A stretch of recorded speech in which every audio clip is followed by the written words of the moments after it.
Life updates YouTube channel நேயர்களுக்கு வணக்கம். நான் சர்க்கரை நோய் சிறப்பு மருத்துவர் பேசுகிறேன். இன்னைக்கு ஒயிட் சுகர் சாப்பிடுறதால நம்ம உடம்புக்கு என்னென்ன நன்மைகள் என்னென்ன தீமைகள் அப்படிங்கறது தெளிவா பார்க்கலாம்.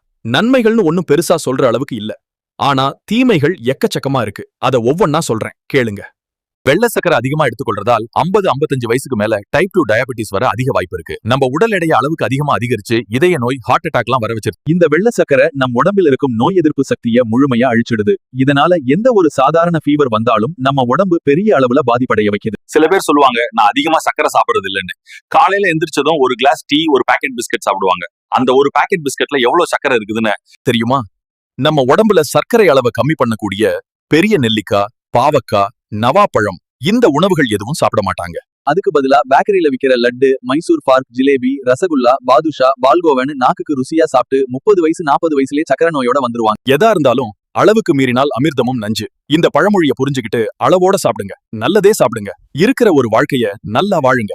இது போன்ற பயனுள்ள தகவல்களை தினம்தோறும் தெரிந்து கொள்ள லைஃப் அப்டேட்ஸ் யூடியூப் சேனலை சப்ஸ்கிரைப் பண்ணாதவங்க இப்பவே சப்ஸ்கிரைப் பண்ணிக்கோங்க.